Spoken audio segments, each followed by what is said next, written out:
Kamera roll. Action. Kita mengactionkan diri sendiri. Betul. Kalau enggak kita aba-abanya jadi bingung. Ya. Ini sutradaranya hilang. Hilang. Maaf, sutradaranya healing. Lagi ada misi kemanusiaan. Iya, misi kemanusiaan. Sutradaranya healing ya. Tapi yang pastinya, gua mau kasih tebak-tebakan lu buat Sony nih. Apa tuh? Terus sebagai orang Batak kan. Nah, apa bahasa Bataknya orang Batak yang lagi liburan? Orang Batak lagi liburan. Apa tuh? Nah, kan bingung kan? Mardua healing. Mardua Hili. Iya kan? Mardua Hili. Lumayan bahan siaran.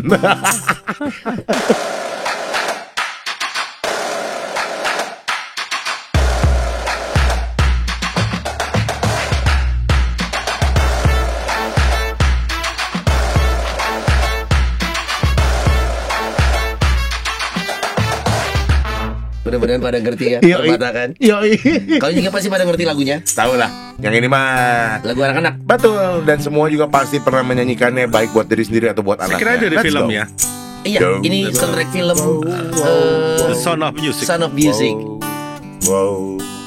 Let's go. Yo, a deer, a female deer, Ray, a drop of golden sun.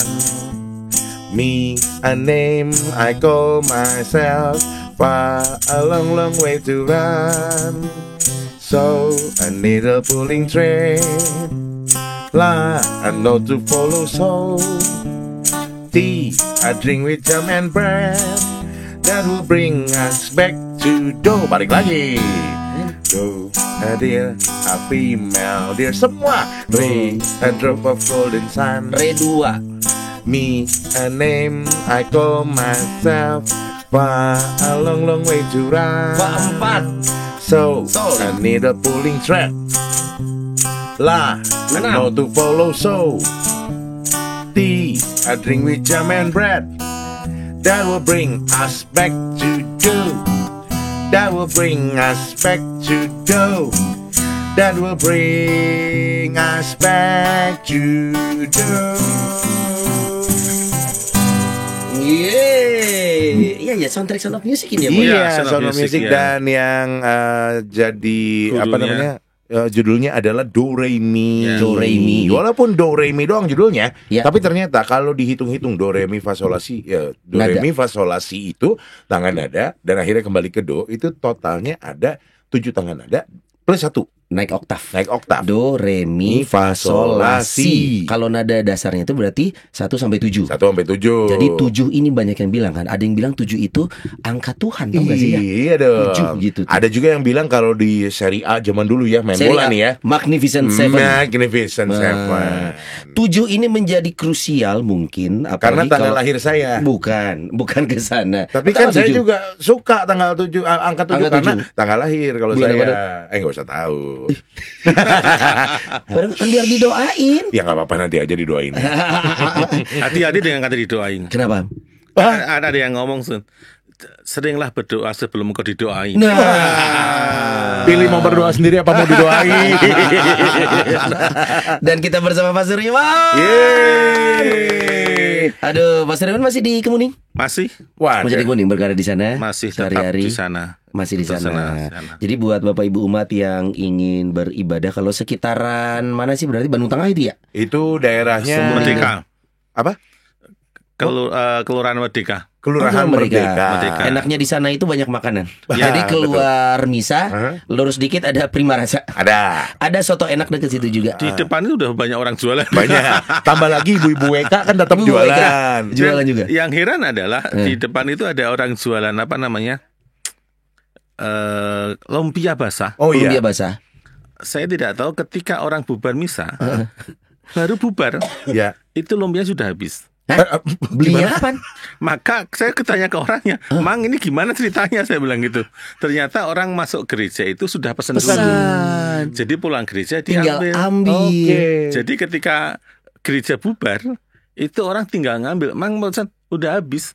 Ya. Ini kelakuan juga. ini. Iya, kelakuan juga. Berarti Jadi- kalau gitu umatnya kreatif. Kreatif. Ya kreatif, tapi jangan-jangan minimal mereka ke gereja itu pikirannya Lumpia basah. lumpia basah. Saking enaknya. Cuma sih emang enak ya. Dia ngegoreng tanpa ada gangguan. Betul. Karena umatnya lagi misa semua, dia goreng. Dan baru kali ini ada tukang gelar dagangan tapi sistemnya PO. Ya udah kalau gitu Padahal PO ngeladangin, aja. tapi PO gitu, udah pasti laku gitu. Gitu, ya. Nah ini yang Pak Suryawan yang kesehariannya adalah di Paroki Kemuning. Hari ini datang dan langsung kita kasih topik yang berat sesuai keinginan Pak. Tadi Pak Suryawan nanya kenapa sih kalau saya ke rumah Noni, katanya ya topiknya berat-berat. Dia suruh siapa pastor menyanggupi. Karena kita ngebahas tadi dengan angka 7. Betul, ini juga berhubungan sama angka 7. Betul. Guys. Ada 7 karunia Roh Kudus. Mau ini kita mau berangkatnya dari mana? Mungkin kalau menurut saya kita berangkat dari Tritunggal. Karena biar kita memahami dulu bahwa ada 3 pribadi nih. Ya. Ada Allah, Bapa, Putra, Dan Roh Kudus. Kudus.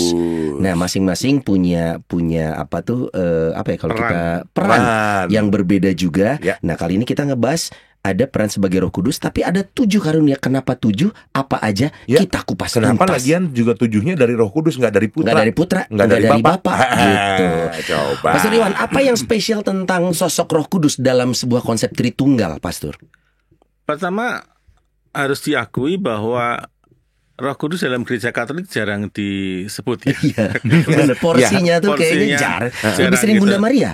Lebih sering Bunda Maria. ya, Walaupun betul. Bunda Maria tidak dituhankan ya. Betul, Tapi tidak dituhankan. maksudnya Porsi, dalam konteks iya.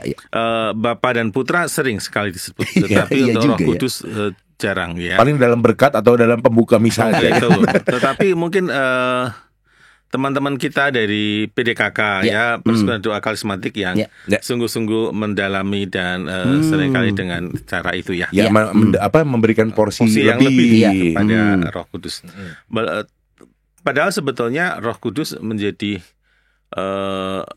sosok yang amat penting di dalam kerangka beriman kita, karena tanpa Roh Kudus kita nggak bisa beriman.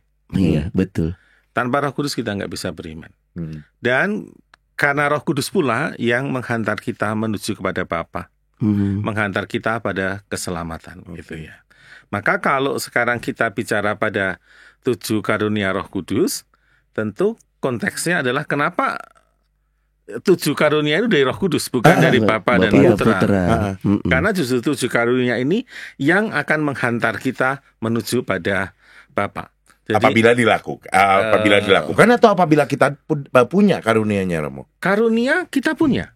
Semua orang punya. Semua orang percaya ya. Orang yang percaya. Jadi kalau orang Katolik, orang yang sudah dibaptis, semua orang yang dibaptis itu sudah mendapatkan karunia Roh Kudus. Oke. Dan kemudian dalam gereja Katolik dalam sakramen penguatan itu diteguhkan Roh Kudusnya. Maka sebetulnya karunia Roh Kudus itu sudah ada. Berarti nggak bisa pakai alasan saya nggak punya karunia dong kalau begitu. Nggak bisa. Karena semua orang sudah dapat. punya. Semua punya. Hanya persoalannya kan apakah Roh Kudus itu berdaya guna bagi kita enggak? Apakah kita mau digerakkan oleh Roh Kudus atau tidak? Diaktifin apa enggak paketnya? Diaktifin, ya. Betul. Ya itu sama seperti kalau lampu ini, saya selalu mengatakan lampu ini kalau listriknya ada, lampunya ada, tetapi kalau nggak diklik shortnya, ya nggak akan nyala gitu. Yeah. Sistemnya sama kayak lampu nih Ya, berarti. kurang lebih gitu ya. Jadi kalau kita tidak mau men-short dengan Roh Kudus dan mau digerakkan oleh Roh Kudus, ya sama juga bohong gitu ya. Ya. Dan Roh Kudus ini kan sesuatu yang kalau menurut saya masih konsep abstrak loh. Kita Iya, tidak betul. bisa memandang, menyentuh, tapi penggambarannya dalam sosok burung merpati, kemudian Api, iya, gitu. karena- Tapi Wih, ada ada di sini, lengkap ya tuh. kan? Ada juga yang mengatakan Roh Kudus itu ada dalam hati kita katanya. Dia yang memandu kita, yang bisa dalam bentuk hati nurani, Betul. hati kecil, suara hati. Suara itu hati, katanya dibimbing bisik-bisikan. oleh Roh Kudus. Ya. Nah, sebenarnya secara konsep yang mudah kita pahami, Pastor, Roh Kudus tuh seperti apa sih di dalam hati manusia, khususnya umat Katolik? Tentu tidak mudah mengatakan bahwa suara hati kita sama dengan suara Roh Kudus. Lalu hati kecil kita sama dengan hati karena nurani, memang hati kecil. itu harus harus ada diskresi, harus dipilah-pilah. Mungkin next berikutnya kita tentang diskresi spirituum. Pastor yang minta ya, bukan kita ya. Dan ini susah loh, ini susah topiknya. Tapi pastor yang minta. Pembedaan roh ya. Supaya nanti kita tidak salah memahami film apa? Kuasa gelap. Kuasa gelap. Tos dulu Son, berarti perangkap kita berhasil. Pastor yang minta. Tapi gimana tadi penggambarannya Pastor di dalam? Roh Kudus adalah roh yang menggerakkan kita menuju kepada Bapa. Roh yang menggerakkan, memampukan kita beriman gitu ya. Jadi kan sebenarnya kan gini, beriman itu apa sih gitu kan? Kalau kita mau agak sedikit mundur gitu ya. Beriman, iman itu kan jawabanku. Allah yang sudah memperkenalkan dirinya, Allah yang memberikan kasih-Nya, dan kemudian saya mengerti, memahami dan menjawab, iya aku berpegang padamu gitu.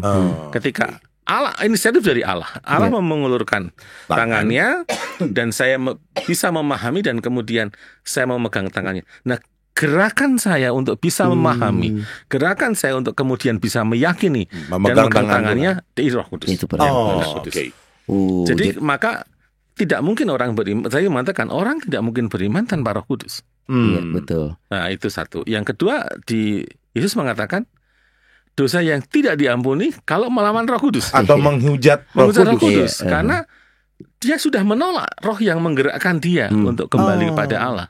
Iya. Menghujat Roh Kudus, menolak Roh Kudus kan berarti karena dia sudah menutup diri bahwa dia tidak mau digerakkan. Yang nggak akan diampuni lagi. Mau diampuni bagaimana? Dia tidak menyadari sesuatu kok. Gitu. Dan kalau ngomongin tentang tadi, saya tertarik yang Pastor bilang bahwa tiap manusia setelah dibaptis dan juga krisma, maksudnya dibaptis saya juga udah dapat karunia Roh Kudus. Lalu di sakramen krisma itu diteguhkan. Lalu ini kan bentuknya cuman karunia Roh Kudus. Tapi kalau yang sering kita dengar selentingan, bukan selentingan, bahasa di luaran sana, 7 karunia Roh Kudus. Emang ada 7? Benar. Ini 7 ini kan tadi kalian sebut tadi sudah agak bingung ngomong 7 lama amat ya. Jadi bingung gitu ya. Kok kayak bintang ya 7. Memang gitu ya. Angka 7 memang dalam kitab suci juga disebut sebagai angka yang sempurna. Angka yang penuh. Maka kalau dikatakan kiranya menggunakan kata 7 karunia karena mau menyebut sebuah kepenuhan. Kepenuhan akan roh yang menggerakkan kita, karya-karya roh yang menggerakkan kita, disebut begitu. Bukan Roh Kudusnya 7, tetapi karunianya, sesuatu yang menggerakkan kita, yang memungkinkan kita digerakkan bergerak. Itu ada 7. Dan ini sumbernya memang dari Yesaya bab 11 ayat 2-3-5 bisa dibaca di rumah. Di sana ada. Gitu kalau dibaca mau tepinya. Mending kita sebutin aja sedikit mau. Yesaya berapa mau? Soalnya belum tentu dibaca. Yesaya bab 11. Iya enggak? Ketahuan deh. Iya deh. Ya, Yesaya bab 11 ayat 2 sampai kita sebutnya sampai 5 ya. Saya baca aja. Mau Sony juga enggak apa-apa, Sony udah kebuka juga. Enggak, takutnya beda. Sama ejaan lama. Sama mau. Sama kurang lebih. Roh Tuhan akan tinggal padanya. Kira roh Tuhan itu Roh Kudus ya. Roh Tuhan akan tinggal padanya. Roh hikmat dan pengertian. Roh perencanaan dan keperkasaan. Roh untuk mengenal dan takut akan Tuhan. Yang kesukaannya ialah takut akan Tuhan. Ini kemudian kita sebut sebagai roh kesalehan. Ini sebut sudah 7 roh-roh itu tadi. Sudah kesebut di situ ya.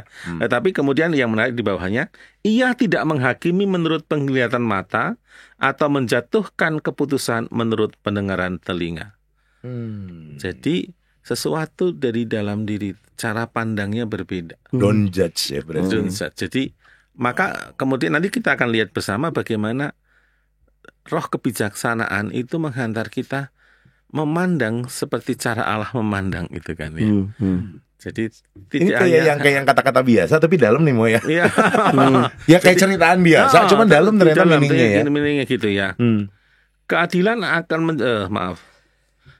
tetapi ia akan menghakimi orang lemah dengan adil dan menjatuhkan keputusan dengan jujur terhadap orang yang tertindas di negeri. Ia akan menghajar bumi dengan perkataan seperti dengan tongkat Dengan embusan dari mulutnya ia akan membunuh orang fasik. Artinya mau mengatakan nih loh, kalau orang sudah mendapatkan 7 karunia Roh Kudus, ini akan berlaku seperti ini.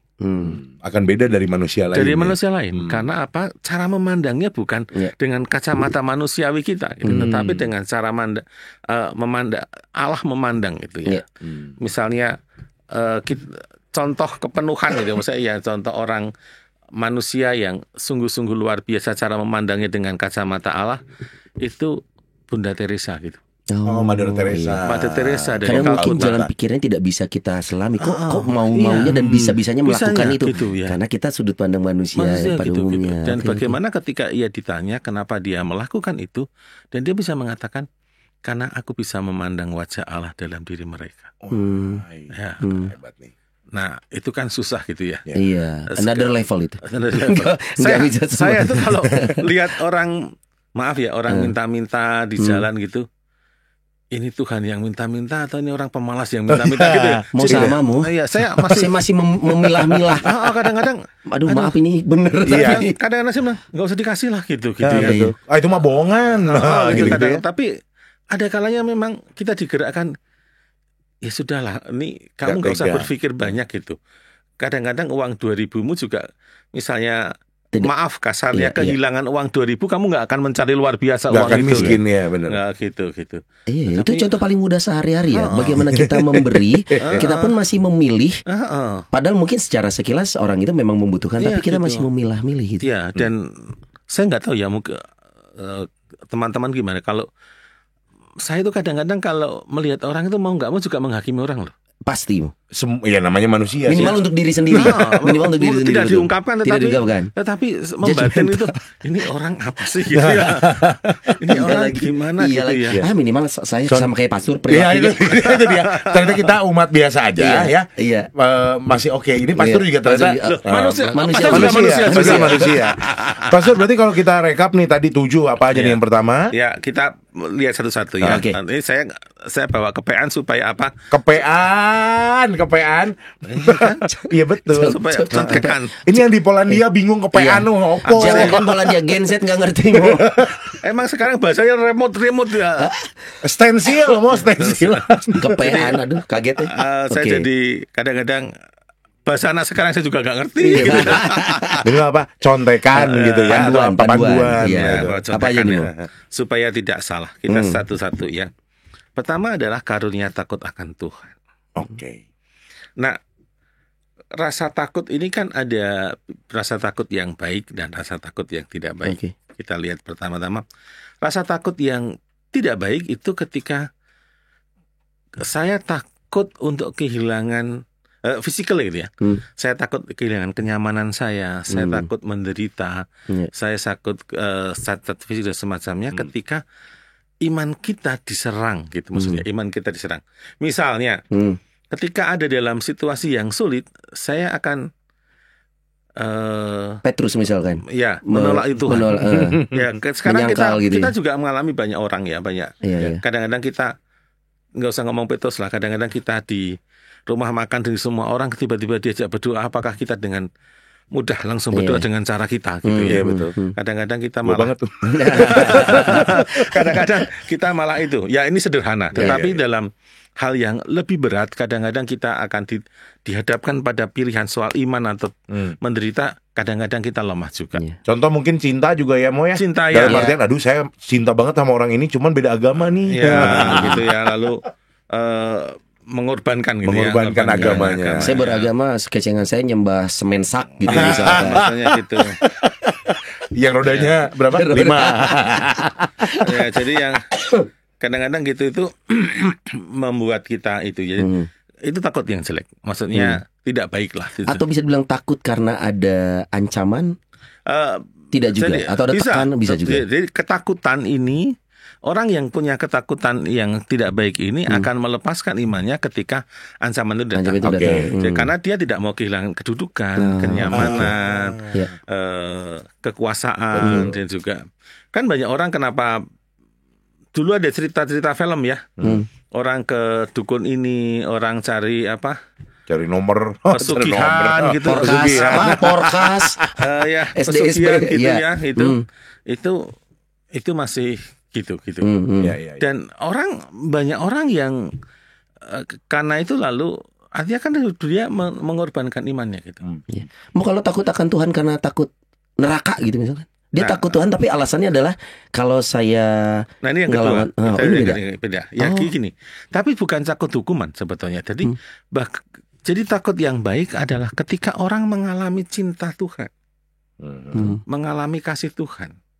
Jadi takut akan Tuhan karena dia mencintai Tuhan.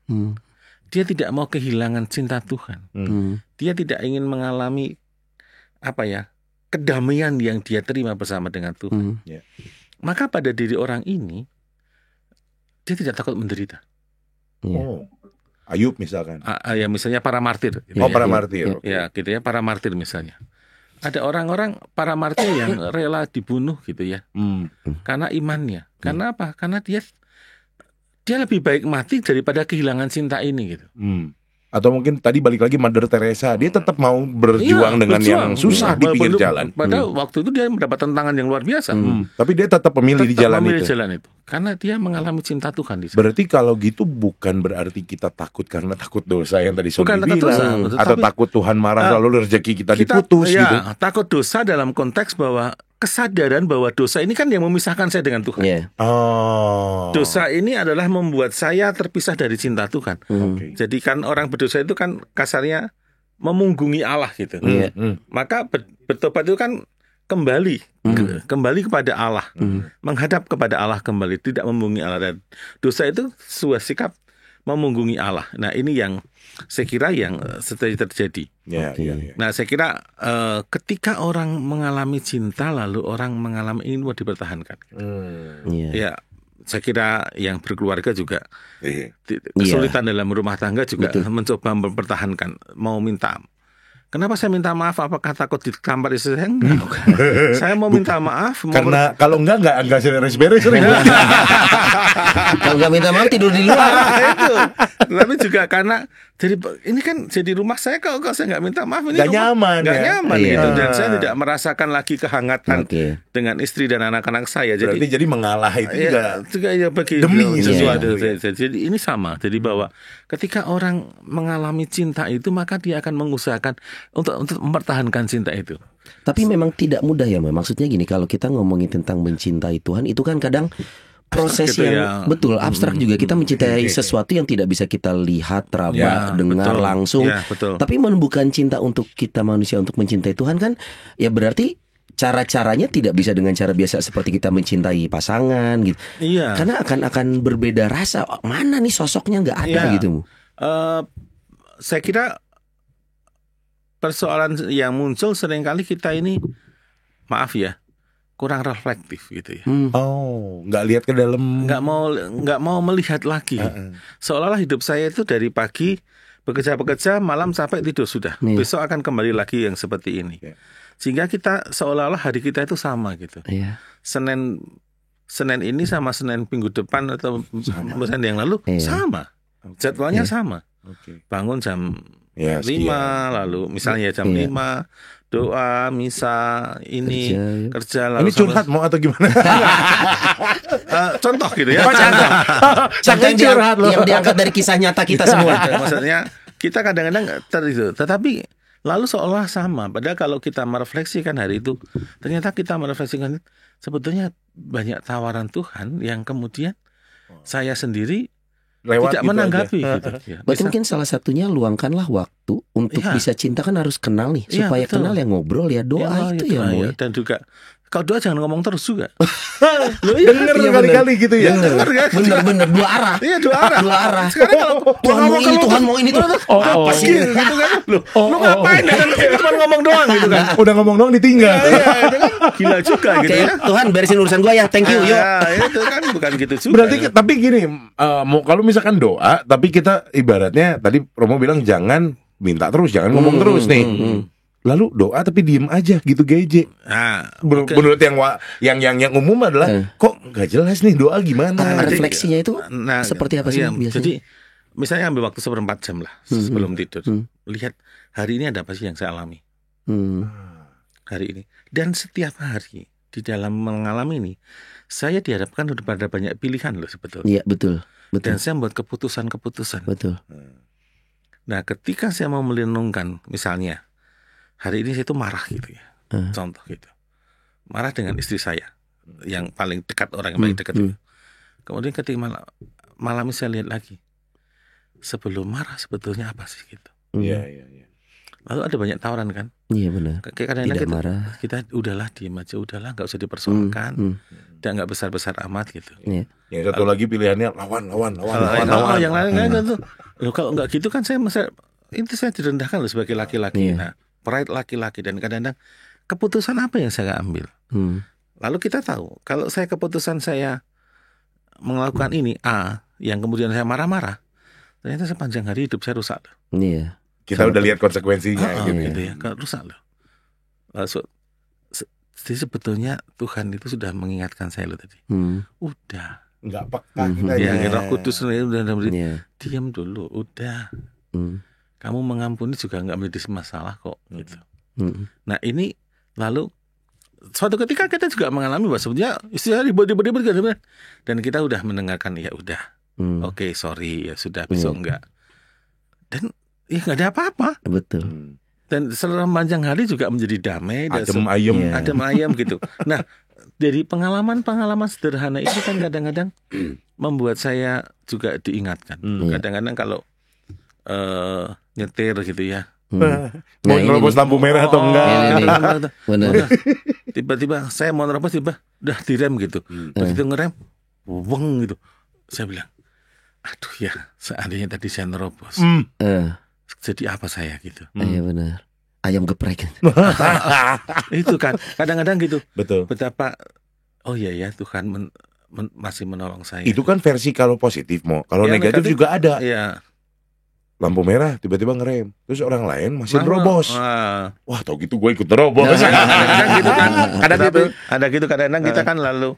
Jadi sebetulnya bagaimana Tuhan juga itu. Dan kita juga sering kali mungkin juga kadang-kadang teman-teman mengalami hal-hal yang sebetulnya saya nggak mampu.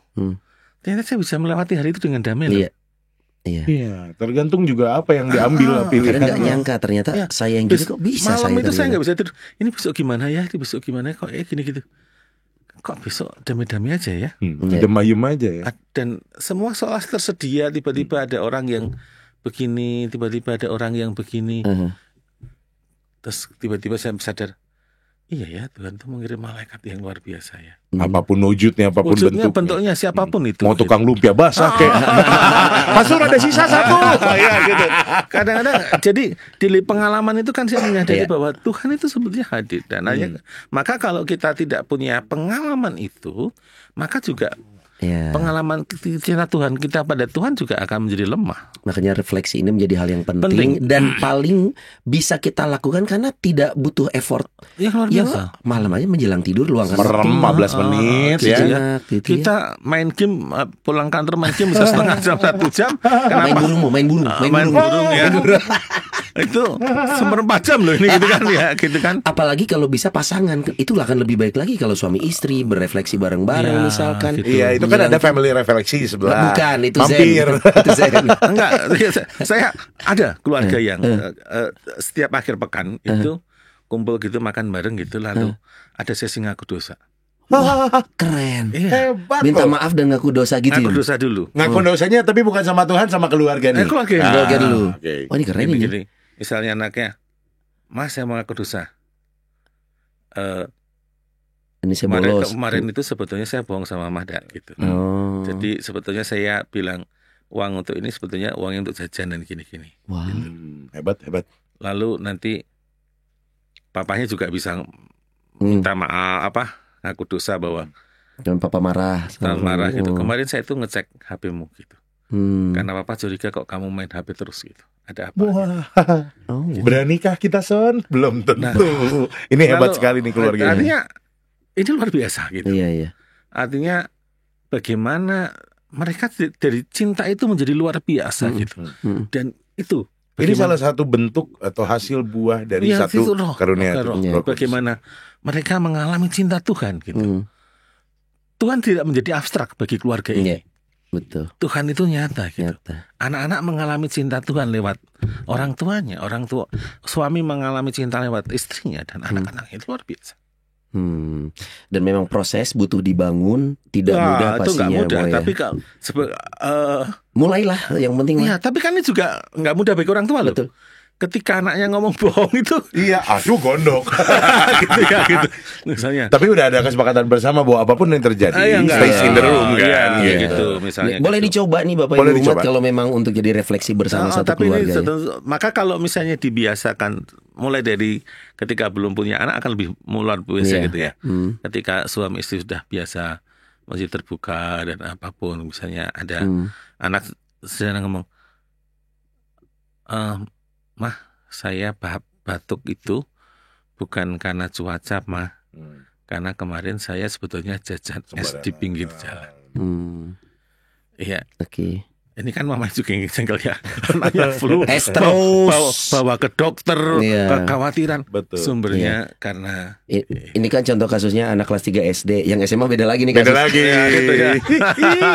Kamu ngerokok ya? Enggak. Iya, ada juga yang anak yang ngaku dosa juga bahwa dia sebetulnya merokok gitu. Dan yang menjadi ketika mengaku gitu kan pengakuannya terus sudah berapa lama gitu? 3 bulan kali gitu. Itu kalau bapaknya tuh gitu ya. Tetapi harus oke gitu. Tapi kan itu membuat anak-anak menjadi terbuka. Ya, betul. Sehingga apa yang dilakukan anak-anaknya bisa baik ke depannya gitu. Gitu. Jadi bekal yang bagus ya. Jadi pengalaman akan Allah itu bukan sesuatu yang abstrak. Kadang-kadang kita melihat seseorang abstrak, tidak hanya karena kadang nggak pernah mau refleksi soal itu. Nah, kalau kita mau merefleksi tentang itu semua, berarti Tuhan tuh hanya beberapa inci, beberapa senti saja dari kadang-kadang kita. Dari situ maka kita akan tadi ketakutan akan Allah, takut akan Allah itu menjadi terwujud. Karena apa? Dia nggak akan kehilangan cinta Allah, nggak mau kehilangan cinta Allah. Akan selalu merindukan gitu. Selalu merindukan gitu. Itu baru yang pertama tuh. Yang pertama, takut akan Allah. Yang kedua, karunia keperkasaan. Wah, gagah perkasa. Ini ada kaitannya sama ginseng nggak, Bu? Ya, saya kira atau ginkgo biloba. Itu apa namanya? Arak gitu ya. Dicampur ginseng, dicampur apa ya? Bagian araknya doang kita berhenti di situ. Kagak dicampur ginseng. Perkasa. Apa sih maknanya? Ini perkasa yang lebih apa sih? Ya, gini, laki banget, maco terlalu gitu. maskulin nggak sih ini? Ya. Tetapi dalam konteks ini adanya keberanian untuk mengejar yang baik dan tidak takut dalam menghadapi kesulitan-kesulitan. Ini berlaku untuk wanita juga berarti ya? Semua. Iya, perkasa itu Karunia hanya Roh Kudus tidak sih. Enggak, soalnya kan gini ya. Diksinya ini diksi maskulin soalnya perkasa. Lalu yang perkasa-perkasa gini di pinggir jalan banyak. Ahyong atau Asyong. apa kalau kita mau ke Tasik itu ada apa bengkel alat vital gitu ya. Iya, itu karena bengkel rem maksudnya. Bener. Karena Vital. Alat vital bener. Nagrek turun, gentong gitu Hebat, ya. Iya, ganjal nagrek. Jadi ini maknanya diksinya saja terdengar maskulin, padahal maknanya keperkasaan. Ya nggak apa-apa kalau kopi dimaafin. Jadi keperkasaan ini adalah keberanian untuk mengejar yang baik dan tidak takut dalam menghadapi kesulitan untuk mencapai kebaikan tadi. Saya jadi ingat hari ini pas lagi syuting ada kejadian salah satu artis meninggal ya, Liam Payne, salah satu personil, dan kabarnya mungkin atau beberapa kejadian bunuh diri. Mau apakah ini salah satu ketidakberanian seseorang menghadapi kesulitan atau kenyataan? Ini orang yang kehilangan harapan ya. Jadi ada kebajikan ilahi itu iman, harapan, dan kasih. Nah, jadi orang itu ketika mengalami cinta Tuhan, maka orang itu pasti punya iman. Dan orang yang punya iman dan mengalami kasih Allah, maka dia tidak pernah kehilangan harapan. Dan nggak akan bunuh diri itu. Nggak akan bunuh diri karena tidak akan kehilangan harapan. Selalu ada jalan untuk dia. Ada punya pegangan gitu. Kalau orang punya pegangan nggak akan hilang arah, dia juga pasti akan berani untuk mendapatkan kebenaran. Ya. Jadi maka karunia keperkasaan ini penting. Karena apa? Karena mengejar yang baik. Berarti ini integritas. Kemampuan ya. Kemampuan. Gitu. Jadi kemampuan. Jadi orang yang punya kehendak yang kuat gitu ya. Tapi untuk yang baik ya maksudnya. Kehendak yang kuat. Jadi maka kalau kita bagaimana orang bisa sampai pada kehendak yang kuat? Ya tadi kalau dia punya refleksi yang baik. Cara pandang yang baik. Maka dia ketika saya merefleksikan sesuatu, ya kita merenungkan sesuatu gitu. Pasti ada sesuatu yang bergejolak dalam diri kita. Ya, betul. Yang itu memberikan dorongan. Besok saya mau gini. Ya, itu dorongan. Ya, kalau dorongan itu kan lalu baru kehendak, lalu kemudian harus menjadi keputusan gitu. Nah, ini di yang kedua ini adalah sesuatu yang keputusan. Dan keputusan inilah. Nah, keputusan saya berani melakukan apapun. Saya sudah memutuskan. Saya berkehendak, saya berniat, saya berkehendak, dan saya sudah memutuskan. Berarti ini lebih dekat dengan tindakan nih. Sudah tindakan. Sudah tindakan keputusan bahwa melakukan sesuatu. Dan yang lebih penting lagi, kalau sampai pada sebuah apa yang sebenarnya dengan gairah gitu ya. Bertindak dengan gairah, passion. Nah, ini roh keberanian, sudah punya roh keperkasaan ini yang membuat kita menjadi punya passion gitu. Berarti kita tuh ngelakuin kerjaan sehari-hari udah sesuai sama passion kita. Iya, yang belum kita tuh paslon. Passionnya tuh waktu passion. Saya tuh kerja tuh gara-gara passion. Jadi ya passion. Jadi dari P-nya PAY. Oh, tapi kalau kita bisa ngobrol gini dalam kondisi kita mungkin sedang baik-baik saja nih. Kemarin saya nonton film menarik di Netflix, ada yang Tuhan izinkan saya berdosa. Itu bagus sekali tuh. Wow. Itu adalah film Indonesia. Film Indonesia. Agnini Haq pemerannya. Ada kondisi di mana kenapa kita selalu mengalami hal-hal yang tidak baik gitu. Mungkin niat kita besar, mungkin rasa iman kita luar biasa gitu. Tapi kenapa yang saya temui selalu tembok besar gitu? Artinya, apakah ada jaminan dalam sebuah keimanan Katolik bahwa ujungnya pasti akan bahagia gitu? Apakah itu sebuah jaminan atau bagaimana dengan mungkin Bapak Ibu di rumah ada yang enggak, saya belum ketemu tuh ujungnya mentok gitu, mentok gitu. Bapak Ibu jalannya di belakang saya sih. Saya yang harus hati-hati kan tidak seperti dulu itu ada sinetron ya, kalau begini hasilnya langsung sebab akibat berarti. Sebab akibat bukan begitu juga. Bahwa orang yang punya roh keperkasaan ini bukan hanya soal yang baik, tidak berarti kemudian lalu seolah dia akan mendapatkan sesuatu, enggak. Tetapi karena cintanya pada Tuhan. Saya kemarin cerita juga waktu di Khotbah, ada seorang ibu itu tiap Jumat sore dia nyapu gereja. Oh, ini umat nih? Umat atau bukan umat di sini, umat. Umat. Bukan petugas gereja ya? Bukan, umat. Menyapu gereja, lalu mengelap bangku. Lalu setiap sore gitu. Lalu suatu ketika saya menyapa ibu itu. Bu, udah nggak usah kan nanti akan dipel oleh karyawan. Nanti udah ibu nggak apa-apa Bapak Pastor. Saya nggak apa-apa gitu. Karena dia mengatakan nggak apa-apa, lalu saya itu spontan agak jahat sebetulnya, tetap kedengarannya, tapi sebetulnya waktu spontan saya mengatakan, oh ya ibu baik, nanti upahmu besar di surga. Waduh, itu yang saya katakan. Dan apa yang dikatakan ibu itu? Pastor, saya nggak berpikir soal upah di surga, tetapi saya bahagia melakukan ini. Waduh, kaget saya. Kena deh.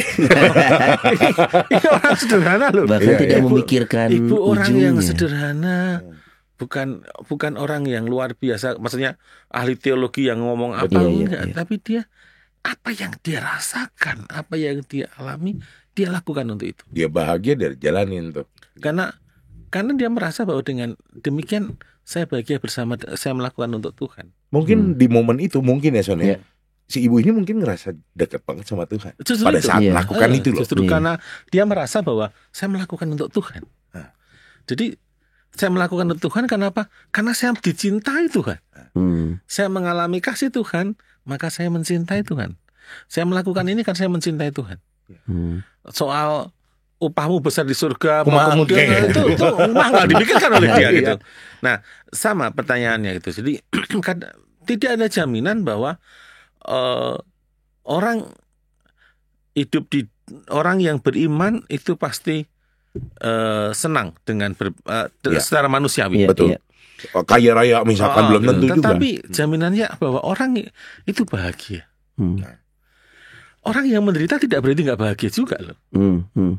Jadi orang mungkin menderita tetapi dia bahagia karena dia tahu bahwa yang dia pilih adalah jalan kebaikan. Bahwa yang dia pilih adalah jalan untuk semakin dekat dengan yang dicintainya, gitu kan.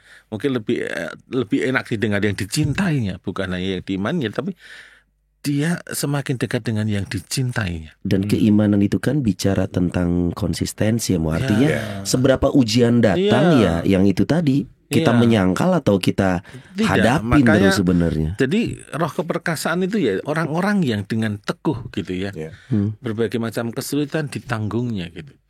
Ada banyak contoh yang saya mengalami bagaimana orang-orang sederhana bisa melakukan hal yang luar biasa. Saya pernah nguji guru-guru Inpres gitu ya. Wow.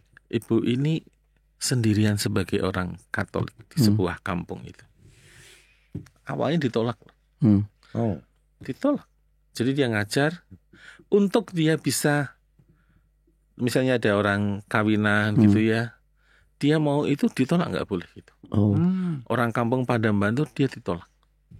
Dan apa yang dilakukan? Dia membersihkan halaman luar pagar orang itu tiap kali. Dan dia murid-murid diterima dengan baik, diajari dengan baik. Dia tinggal di mungkin gudang ya, itu rumah yang sudah nggak layak di belakang sekolah, tapi dia menampung anak-anak murid menjadi pintar. Dan dia menjadi diterima gitu. Dan ketika apakah ibu itu menderita, dia bahagia melakukan. Saya merasa bahagia dengan apa yang saya lakukan.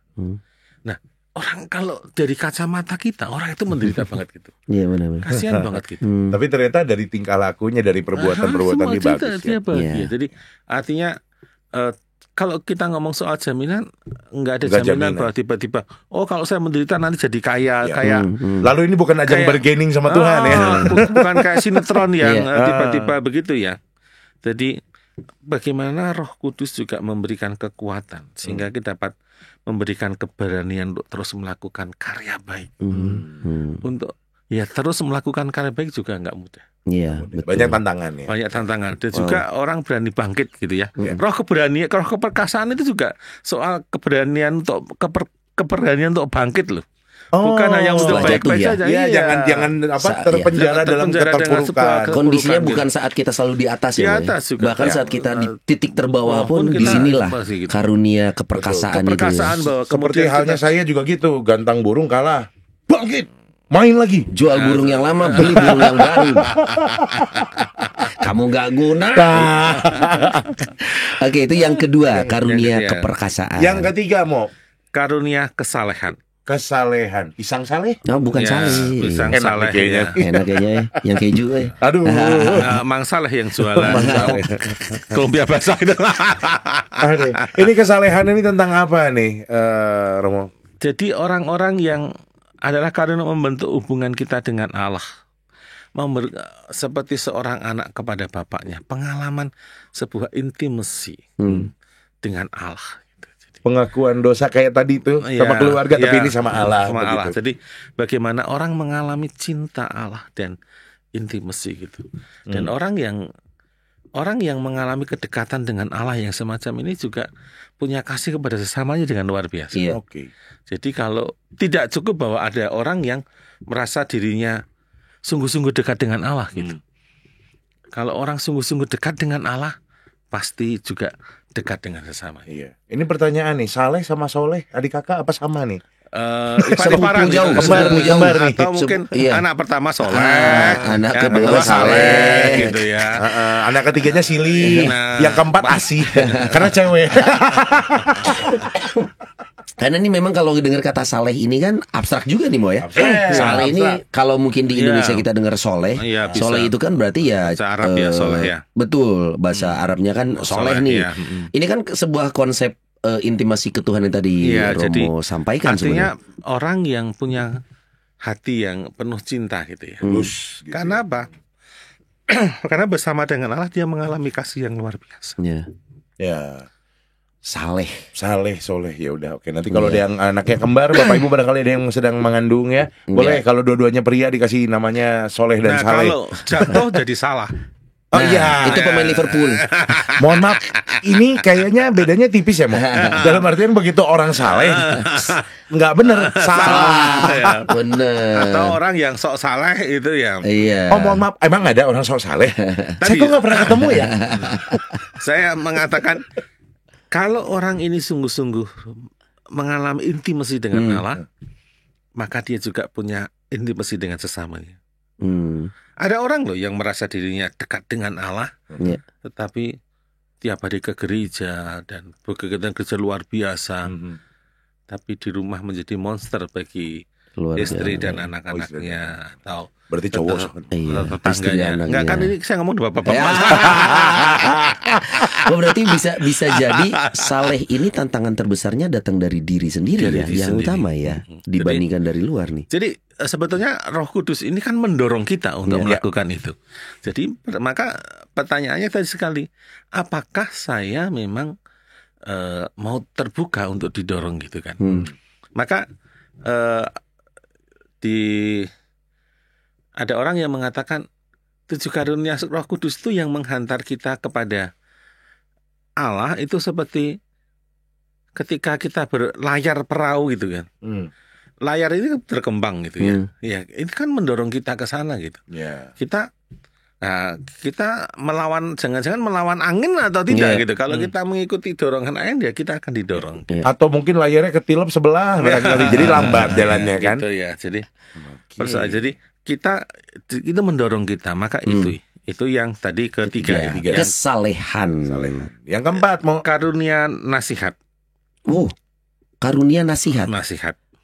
Jadi ini adalah karunia memberikan petunjuk jalan mana yang harus ditempuh untuk dapat memberikan kemuliaan yang lebih besar bagi nama Tuhan. Yang lebih besar. Ada kata bahasa Latin itu magis. Sikapnya bukan hanya biasa-biasa tetapi lebih gitu ya. Tentu di dalam konteks ini adalah orang diajak memilah dan memilih gitu. Saya katakan setiap hari kita dihadapkan pada banyak pilihan. Dan kita harus mengambil keputusan. Ya tentu kalau soal hanya mau makan bakso tahu atau makan siomay itu sederhana. Nggak usah diupload juga. Bakso tahu atau siomay ya nggak usah. Dibikin polling gitu. Tapi ketika ada keputusan-keputusan penting di dalam hidup kita gitu. Nah, saya mau mengampuni atau tidak. Itu kan menjadi keputusan yang tidak mudah. Ini sebelum tahap mengambil keputusan ya Moy. Ini masih tahap memilih. Jadi yang mendorong kita untuk menemukan, memberikan jalan mana yang harus saya tempuh. Oke, berarti ini dalam artian lebih terang ilahi. Bukan feeling nih. Bukan maksudnya. Aduh, kayaknya feeling saya sih sini nih, ambil nih gitu. Atau intuisi mungkin. Ya. Nah, begini, sekarang ngomongin intuisi ya. Intuisi itu kan sebetulnya sikap beyond teknik gitu ya. Betul. Yang melampaui teknik. Dan itu hanya bisa terjadi kalau kita sering melakukan. Betul. Kalau kita tidak sering melakukan ya nggak akan sampai ke intuisi. Itu bukan intuisi itu, nebak aja gitu.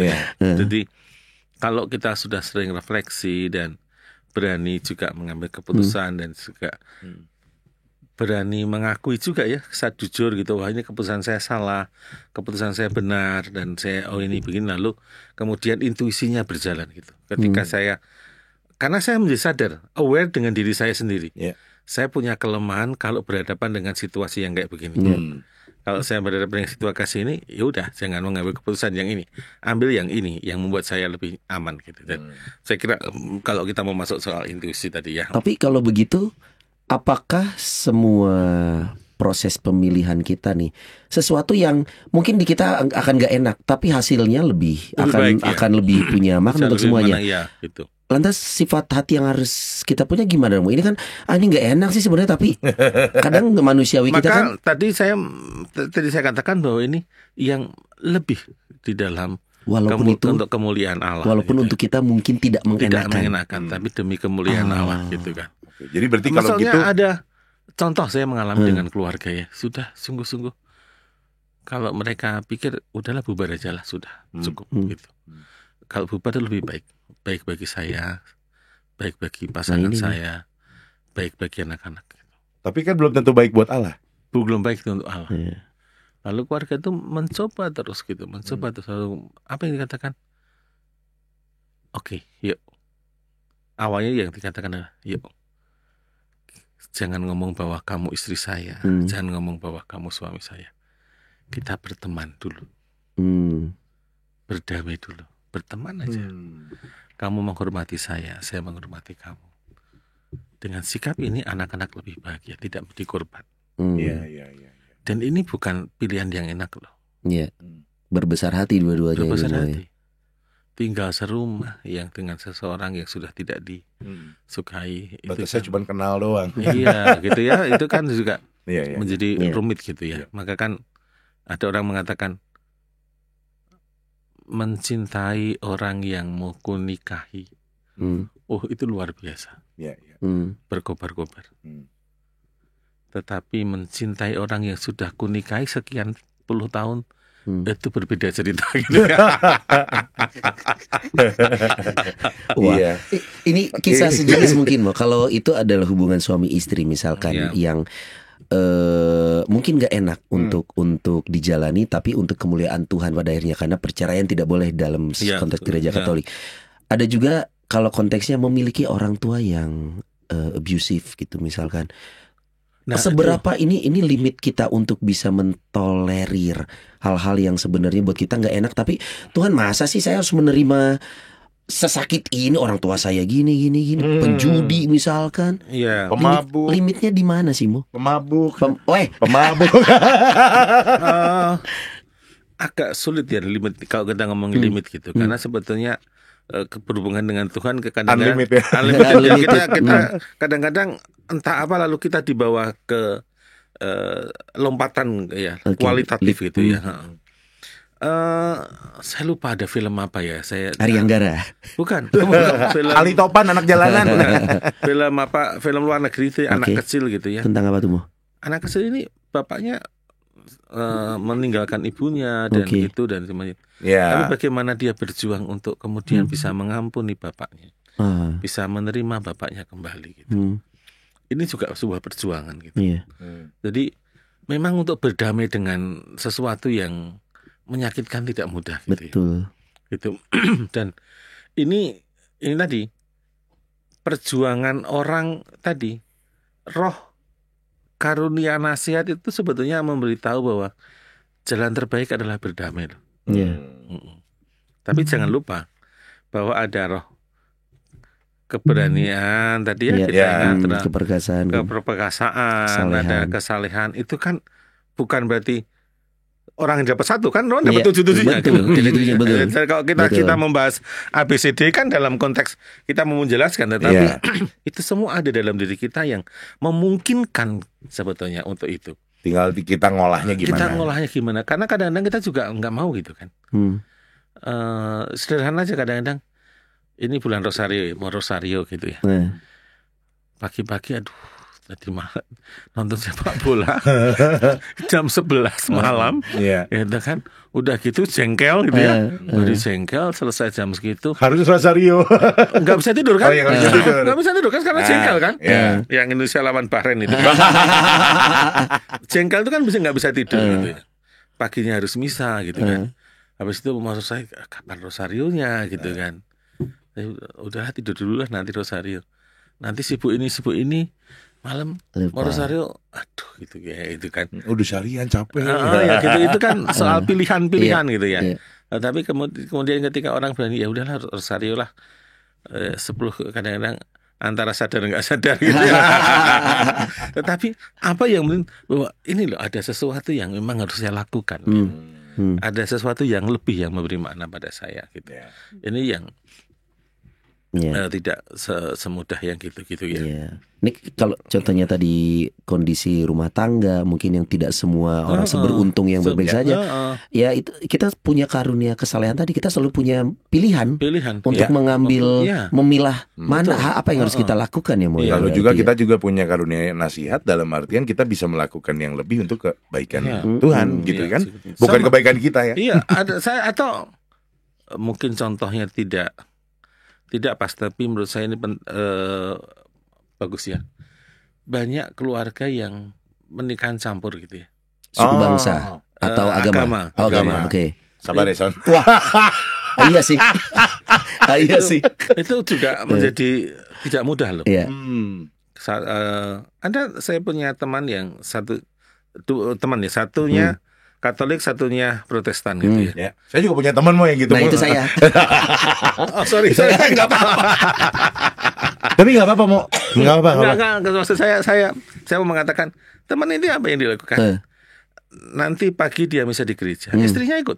Ikut. Karena istrinya yang Protestan. Nanti sore dia bisa di gereja Kristen. Ibadah di gereja. Suaminya menemani. Terus kadang-kadang saya pikir, ngapain lu? Kenapa? Ya udah, ya satu ke sini, satu ke sana aja. Enggak, ini kan sebuah pilihan gitu ya. Pilihan. Berkatnya double, Mo. Iya, menghormati itu kan. Ini luar biasa menurut saya gitu. Enggak mudah gitu. Betul. Ada yang teman saya satu Muslim, satu Katolik. Kalau lagi bulan puasa yang Katolik ikut puasa gitu ya. Yang Katolik yang perempuan kan ya.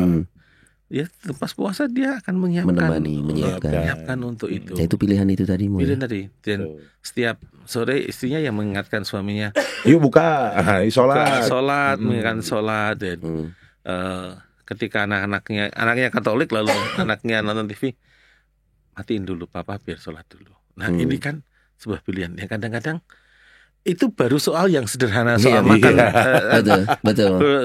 Cara pandangmu bisa berubah yang harus saling menghormati dengan cara yang bagaimana itu nggak mudah, tetapi ini bisa terjadi. Ya, betul. Jadi ini roh tadi sampai pada di sini pun sudah membuat orang seharusnya akan menjadi seperti apa.